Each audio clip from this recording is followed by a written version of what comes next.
Hello everybody, welcome back to another episode of John Reviews GT6 Cars, Gran Turismo 6. What we've got today is something a little bit special, or at least for me. It's Jay Leno's 1966 Oldsmobile Toronado. Yeah. There are a few things that you need to know about the original car, and then we'll talk about some of the finer points about Jay's car. The original car was conceived during a time of nitpicking. A type of General Motors trying to please all the kids. Let's just put it that way. Buick had the Riviera. They had just astronomical success with the Riviera. Pontiac had unbelievable success with the Grand Prix. So Oldsmobile wanted a special car. They said, you know, why can't we have something special? So they went ahead and made the Toronado. Now, an interesting thing that maybe not too many of you would know is that, or the younger viewers might not know, is that this car was front-wheel drive. Yeah, how crazy is that? Front-wheel drive in a car that weighs 4,000 pounds. Front tires are doing a lot of work. And you'll notice a little something about the styling of the car as well. What in the 60s, basically all the cars were designed by box-on-box construction, which basically meant this would be cut off, that would be cut off, and then there would be a box up top. And Oldsmobile didn't really want that. They wanted something different. They wanted something to look different. And that's what this car very much, it looks very, very different compared to other 60s cars, other cars from the 60s. I like the wheel wells. Love these. Love that. I love this line. It goes along. I just love that. I think that's one of the most beautiful side profiles of a car. It almost looks like a old Duesenberg, you know, or an old car like that, where it had the rolled wheel arches. And with this car, now Jay's, yeah, there's some big differences between Jay's car. It is no longer front drive; it's rear drive. Excuse me, it's rear-wheel drive. And of course, Jay, being the car guy that he is, felt it didn't have enough power. So he put, you know, a little bit more, 1,076 horsepower is what this car made on the dyno at his shop at Big Dog Garage. Made 1,076 horsepower. And 1,000 foot-pounds of torque. That's a lot. Let's just drink that in, and I'll say it really slowly for all you car guys and girls. 1,000 horsepower. 1,000 foot-pounds of torque. Yeah, I got a little excited there. Interesting fact about this car that you probably not know. These tires are not the standard tires that came on the car. They're actually billet. They look like steel, but they're actually billet for lightweight. Now,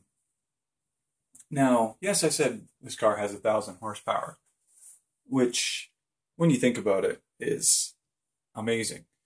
I would love to say that the Bugatti Veyron with 1,000 horsepower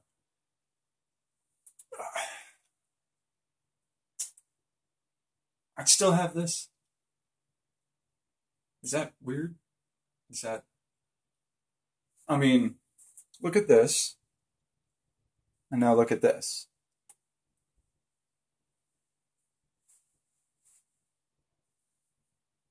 I don't know. I don't know. I don't know. Doesn't have the same appeal for me. It's beautiful and I love that. And I think it looks spectacular. I still wouldn't own it. Got 1,000 horsepower, but I don't know. I definitely would not own that car. Not at all.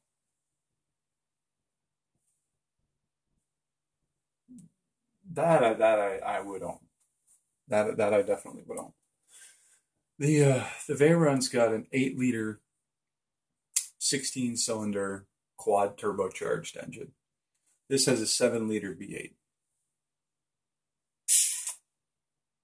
Yeah. I don't know. Now, I know a lot of you are thinking, oh my God, 1,000 horsepower. That's incredible. But this is not the first old school supercar that's ever been made. There are a few people that if you're into this type of car that you should definitely know about. The first one is Troy Trepanier. He runs a shop in Manteno, Illinois. Forgive me, Troy, if I'm getting that wrong. He owns a shop called Rad Rides by Troy. He made the world's first 4-wheel drive 32 Ford Roadster, 600 horsepower. That car goes 0 to 60 in 2 seconds. He's got another car. It's a Biscayne, and they called it the Chicane. That car's got 1,200 horsepower. They say basically from like a 50-mile-an-hour roll, if you put your foot on it, they say it basically has the equivalent of if you stopped the car and then floored it. There's just no end to the power, or at least that's what they've said. The second person that you really need to know about, again, like I said, if you're into these types of cars, is Tom Nelson. Tom Nelson runs a company called Nelson Racing Engines, and they actually produce a drop-in 1,300 horsepower daily driver motor. That's their base model, 1,300 horsepower. Now, the cool thing with Nelson Racing Engines is when you buy it, they come with twin injectors per cylinder. Now, I know a lot of you are saying, oh, well, that's an awful lot of fuel. But the reason why it has 2 injectors per cylinder is because basically on boost, as soon as that car gets into boost, or full boost even, you're no longer running on just pump gas. So that car takes 91 octane. So while you're running at full boost, it's running 91 octane and 101 octane race gas, which is very, very cool. Tom Nelson actually patented the symmetrical turbo. As I'm sure a lot of you car guys and gals out there know, turbos aren't symmetrical. You can only fit them in a certain way. But NRE, Nelson Racing Engines, has actually patented and made symmetrical turbos. So they can actually fit a lot more into the space. And if you've never had a chance to look at a NRE engine, it's definitely something you should check out. Google it, YouTube it, whatever. I know for a fact that Tom Nelson has a YouTube channel, so you can check that out. And see him, driving the vehicles that he builds. You will know one of his cars. It was the F-Bomb. in Fast and the Furious. Basically, the car that went up on two wheels and slammed into the bad guy. You know, that's one of Tom Nelson's cars.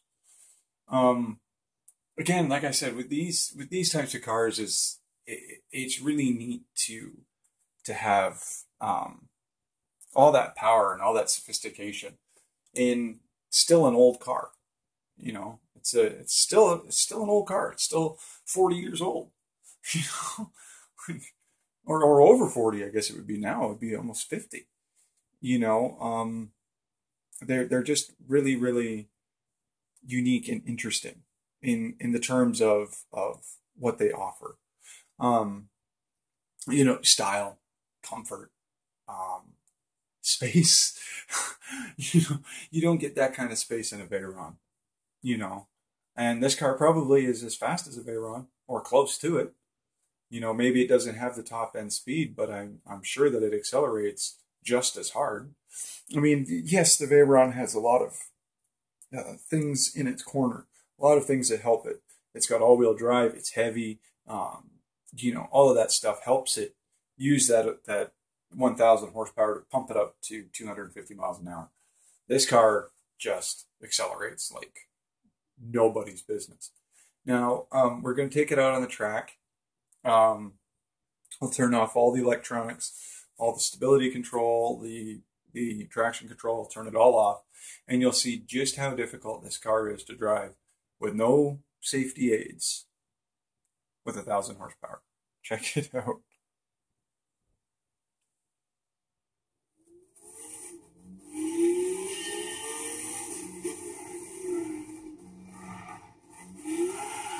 Whoa.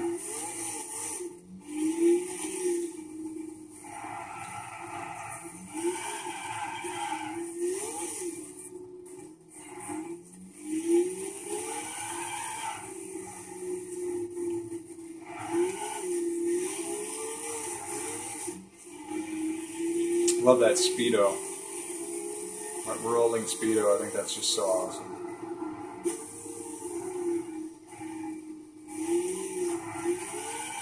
Ooh, mama.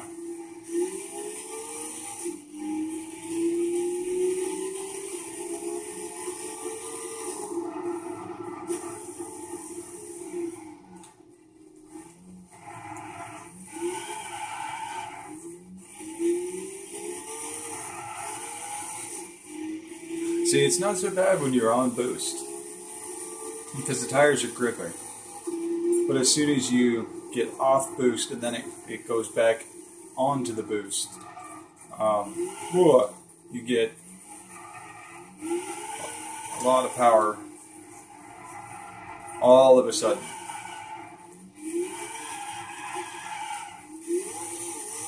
And you can see just how hard it is to maintain that line around this corner.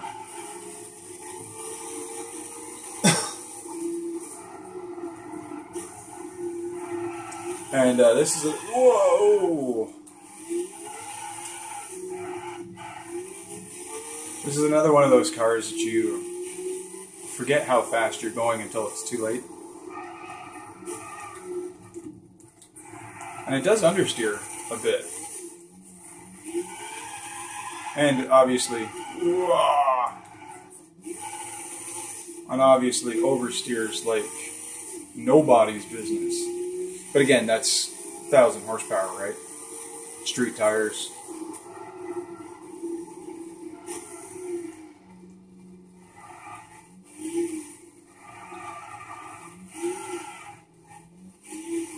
I'm fighting the wheel the whole time.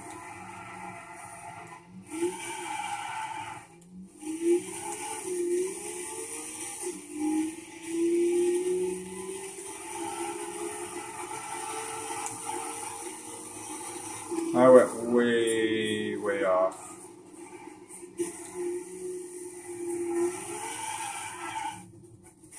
But again, this is an extremely difficult car to drive with no safety aids on it. It's tough. You know, it's a hard car to drive. Not really a hard car to manage, but it's hard to get used to while you're trying to do what I'm doing, which is, you know, talk and drive at the same time. Because it does things that you're not really ready for.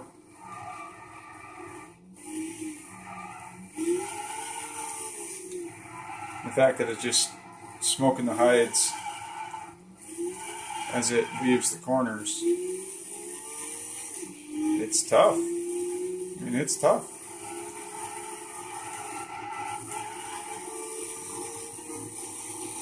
And that's that. 3 laps. Holy crap.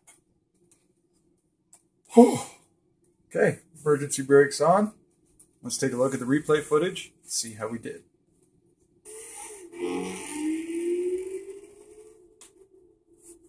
Yeah, that was intense. That was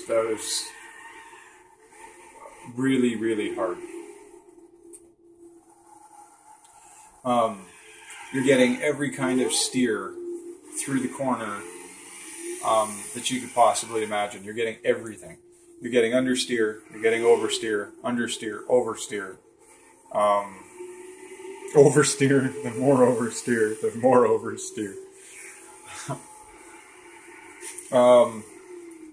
For those of you that don't know what oversteer is, I'm sure you guys have heard the term a lot. You go, maybe, what is that? What is oversteer? Basically, oversteer is, you're probably going to see a definition of it. That is oversteer. That's where the back of the car wants to overtake the front of the car. Let's put it that way. Where you basically lose grip and the back of the car starts to slide. Now, understeer is that, where you have your wheel turned and the car is plowing forward. So, like right there, you can see understeer, oversteer, understeer, oversteer, understeer.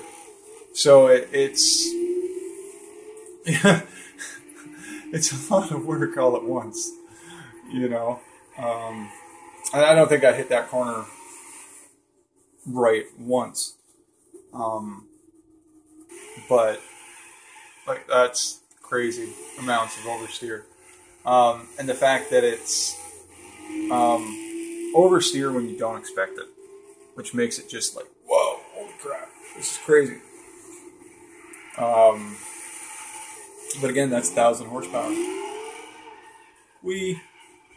Spinning.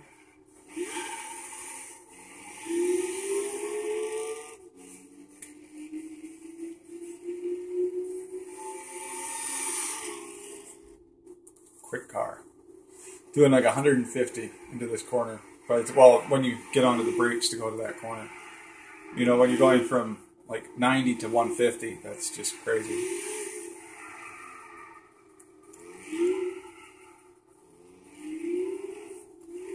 And you can hear how gingerly I'm going on to the throttle, because it's just another monster.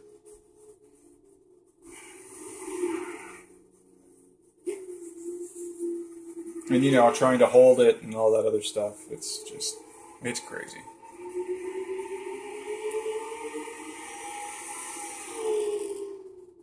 I don't even know if I should show the lap board, because I don't know how well it did.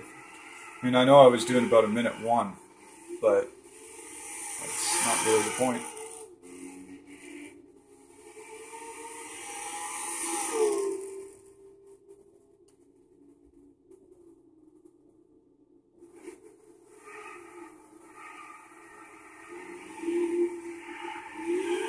Oof. Big light up. This lights the tires. Oh yeah, she's smoking. She's smoking. Ugh, way off the road.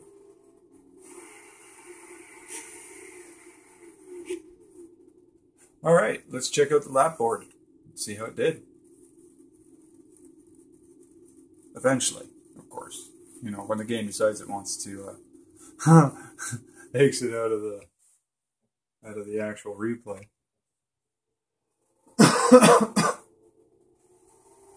Not bad. Fifth. Not bad at all. That's pretty good, you know, for a car that oversteers as much as it did. As you can see, this was my my trial, my actual first time driving the car around this track. You can actually see that I didn't really do all that great. You know, dead last. So, thank you guys so much for watching. I really do appreciate it. And as always, you know, if you like the video, give it a thumbs up. If you don't like the video, give it a thumbs up anyway. No. Hit the like button. You know, if you don't like it, hit the dislike button. Be sure to subscribe if you want more content like this. And thank you guys so much for watching. It really means a lot to me that I have a few people that watch my silly videos. So again, thank you guys so much for that. And as always, take care of yourselves. Take care of each other. And have a great day. Bye-bye.